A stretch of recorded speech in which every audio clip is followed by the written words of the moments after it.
Hi, my name is Chris Liddle, and I am the host of The Lifestyle Chase. In 2018, I started this show to have meaningful conversations. I've interviewed over 100 different people, both in and out of the fitness industry. This podcast is something I'm incredibly proud of. Welcome to Season 4. Thanks for joining me. So, welcome to the Lifestyle Chase, and I'm quite proud of myself because I didn't say all right. And if anybody is just tuning in, we have previously recorded 3 segments for this episode. This episode being episode 213 of the Lifestyle Chase with Alex McBrairty. This is his third currently published appearance on the Lifestyle Chase. And to kind of give some backstory to that, he has made some appearances on what used to be Real Talk by the Lifestyle Chase, which was a daily 10-minute episode. And I had since discontinued that, taken it off the air. What we're trying now is a new format in which we shorten up the full-length episodes into shorter segments so that you can get through it on your commute, so that it's more shareable, so that you can watch it on more platforms. And to help the show grow, I really hope that you take the opportunity to share this episode with a friend. Check out the other ones, subscribe to the show. It's published on all audio platforms and YouTube. But we are going to dive into a specific topic. And that topic is the ability for it to be okay to want more, and just the foresight to be able to do things differently. And like, this is again something that, Alex, you can speak to, and I always like to see your perspective, and I always like to hear your wisdom. And so that's what this opportunity is for. So if you could expand on it, I am here to listen. Absolutely. The idea of being okay with wanting more from ourselves, wanting more from our life. You know, it reminds me, there's a really good book by Robert Cialdini called Influence. I'm sure you're familiar with it, and I wish I would have put it on our book list that we did not too long ago, because that would definitely be in the top. But one of the concepts they talked about in that book was this idea that, and you've probably seen it in other books too, I think this concept is also in Atomic Habits by James Clear. But the idea that every action that we take and every behavior that we engage in further reinforces some identity that we have about ourselves, right? So, for example, for me, as I mentioned in the previous episode, fitness is a pretty big identity for me, pretty big part of who I am. And having routinely exercised almost daily for the better part of the last 15 years, each one of those has lent further support and reinforcement to that identity of fitness being a big part of my life. Also, my job being in fitness, every day working in fitness, is further reinforcements of fitness being a bigger part of my life. The challenge then, of course, is when we've spent years going down a rabbit hole in a direction we didn't want to go, whether we wanted to or not, it reinforced an identity we had about ourselves. That helped shape our mindset, whether we feel more fixed mindset or growth mindset. If we were seeing ourselves get better and learn new things, we further reinforce that growth mindset. Vice versa, if we remain in our comfort zone, we only stick to the things we're good at, and we avoid new experiences, we further reinforce the fixed mindset or the reality of those mindsets. And so when we want to make a change, it can be really, really hard, because now we've built this identity. Again, whether we wanted to or not, whether we like it or not, we've built this identity. And the idea of changing then requires violating that identity. Suddenly we're making healthy food choices. It's different than what we would have done. Now we're violating that identity. It feels inauthentic, feels wrong almost, because we don't feel like ourselves. We're kind of stepping outside of who we are to do something different. And because of that, this is partially why change can be so difficult, because no matter how much we want the outcomes, that inauthenticity we might feel in violating that identity and stepping outside that bounds, but also the constant draw to pull us back into that old identity. Because the thing to consider is the more we reinforce and build an identity, the more we build our environment to support that, right? It's kind of a double-edged sword. It goes both ways, a chicken and the egg problem. Actions we take, eating takeout, keeping junk food in the house, sitting on the couch and watching Netflix marathons all the time, that reinforces our identity of being inactive. But then the actions of being inactive means we keep junk food stocked in the house. We keep Netflix shows queued up in our profile. We keep getting carry out. So even though we want to make changes, we want to get the junk food out, we want to do this, there's still the temptation to come back. And that's probably one of the biggest hurdles that people have to overcome is in the process of making those changes, we have to challenge who we are as people. We have to challenge who we are as people. And in so doing, we have to step into uncomfortable territory. And that is really, really hard for most people. Not only that, but we also have to acknowledge that we can't be the old person anymore.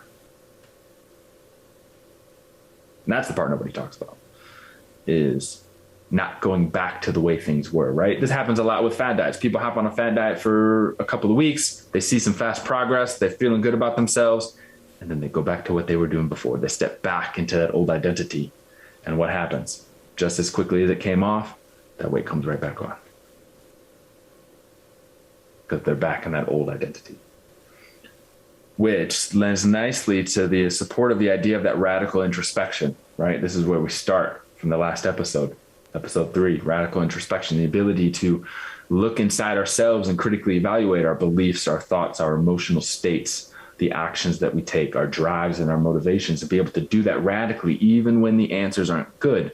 And so when we can do that, we have better control over where our head's at when we're making these decisions that need to be different.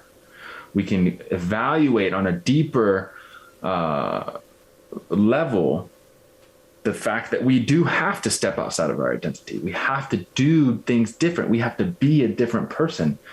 But when we're able to evaluate that more critically with that information from that introspection, we're able to realize that it's necessary. And the old identity is not probably one we wanted, because we wouldn't be trying to change if it were. Because a lot of people, not only just the act of changing their identity, but also just trying not to feel like it shows a level of ungratefulness, right? Because everyone's got it worse than you. Doesn't matter how good off you are. Doesn't matter how worse off you are.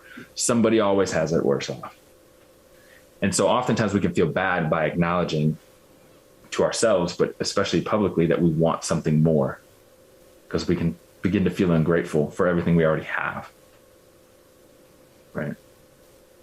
But the reality is there's no shame in wanting more. We're hardwired for growth and improvement, for progress. That's why our civilizations are the way they are. That's why we have the technology that you and I can talk and record it and share it later to anywhere in the world with internet access, is because we're hardwired for progress, to improve, to change, to do things differently. That's no different on this level of ourselves wanting to make healthy changes, wanting to take a different path in our life.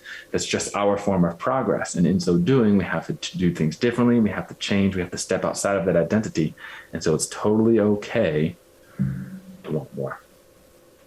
So something that jumped out at me, and this is gonna be a challenging counter question. The things that you and I are good at, they're part of our job.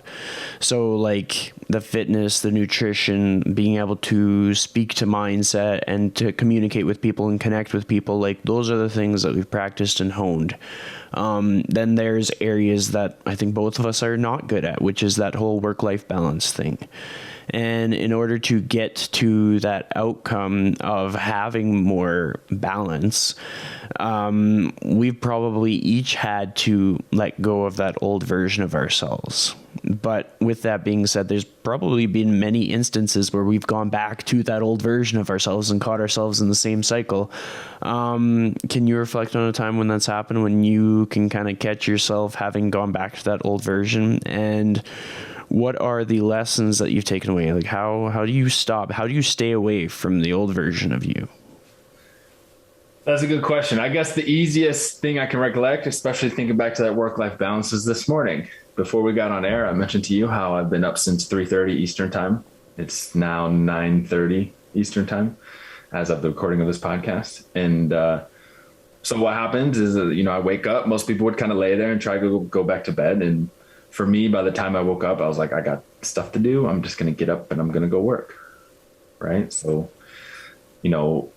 would I have been more restful to try to stay there and go back to sleep? And could I, over the course of the next 4 hours, maybe gone back to sleep? Probably. Would I be feeling a little more energetic and a little more lively today? Probably. But instead, the desire to want to get things done and to want to come work on tasks that I need to get done within the business, things I need to do, kind of drove me to get out of bed that early. Right. So there's kind of always, there's always that drawback, especially for an identity that's so strong. I've been building this business for 8 years. That's a lot of ingrained habits to just work and think about work and think about work. So it really comes down to understanding that about myself first and foremost, and how it plays out in my life, but also in ways that I can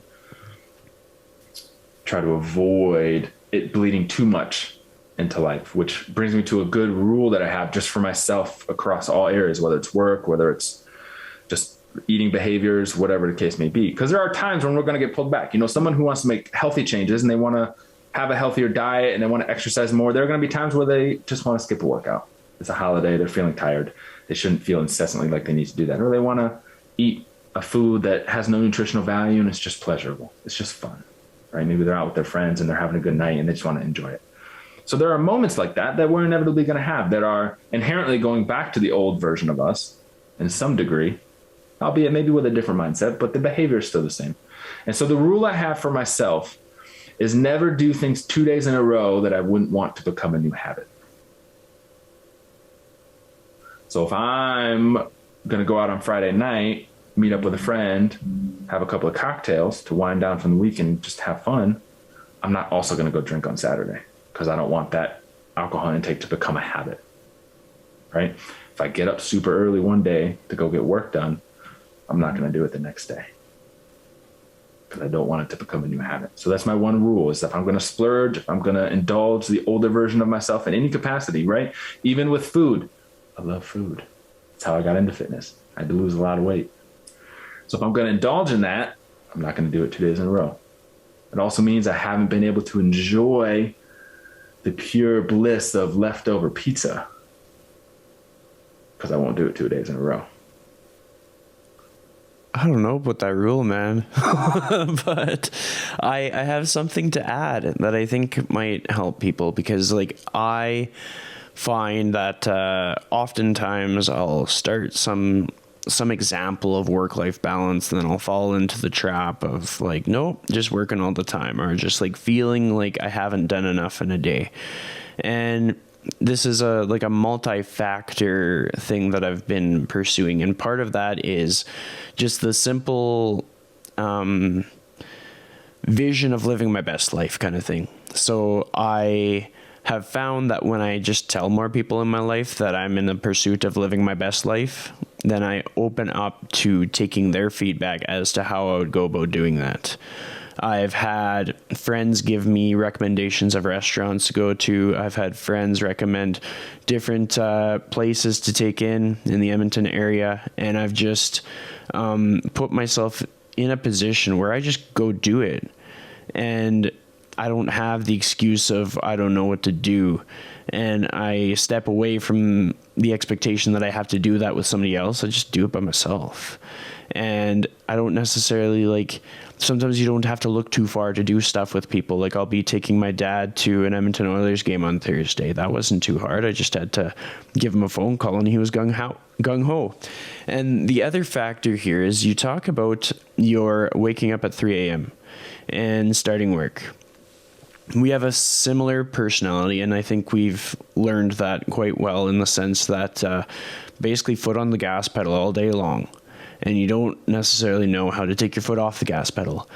And what I have learned to do is almost lean into that a little bit. So some of the changes to my environment that I've made, which I've shared with you off the air, have been purchases of fitness equipment for my home, because it removes my excuses. It removes the things that aren't in my control. And if putting my foot on the gas pedal is what I need in order to shut down for the day, or to close the chapter on a topic in my mind, or to transition from one task to the other, then that's what I'll lean into. So I have an Echo bike, I have a Lululemon mirror, I have adjustable dumbbells, I have a lot of things in my condo that can lead me to being able to close that chapter and just move on, go from work to life, and do it efficiently with little to no hesitation, no obstacles, no barriers. And granted, that took a big investment, but when it comes to these life-changing moves, I've never had a regret in my investment. And that is not just under the umbrella of fitness, that is with travel, the trips that I have taken that have changed how I've seen myself, that have changed my perspective, that have enlightened me on my potential and given me more self-awareness, have been incredibly powerful. And just like sometimes you have to put the variables in place to stop yourself from going back to your old self. Because if I didn't have all this equipment in my space, I had to go back to just making up excuses, not being the most productive person, not putting out my best work, not showing up as the best version of myself that I could. So I'm hoping that anybody that's struggling or has trouble staying away from that old version that did them no good can see what they can put in place in their environment to take control, and is open to letting other people guide them. Sometimes it's just not clear as to what we can change today. And if you ask people who care about you, and they could be people that you just met a month ago, because that's the case for me. Sometimes I'll meet a person, and then within the day, I'm going to the sandwich place that they told me to go to, and it has never, I've never regretted something like that. Because if you show up authentically, with transparency in your communication, opportunities will come your way. But Alex, did you have anything else, any words of wisdom on what we've talked about to add? I was just going to say that what that's a good example of, Chris, is some good quality radical introspection that you had there. Absolutely. But the other important thing, just one last bit on this, is, obviously it can be tough to make these changes because we're violating an old identity. The reality, of course, is that we get to choose what our identity is.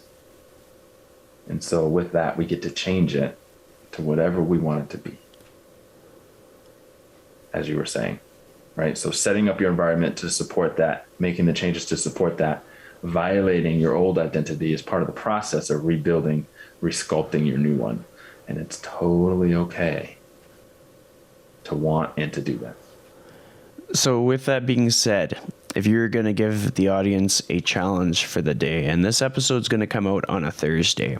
So they're waking up on a Thursday. They want to make a change. They don't know what it looks like. They don't know how to do it. They're most likely to make some excuses.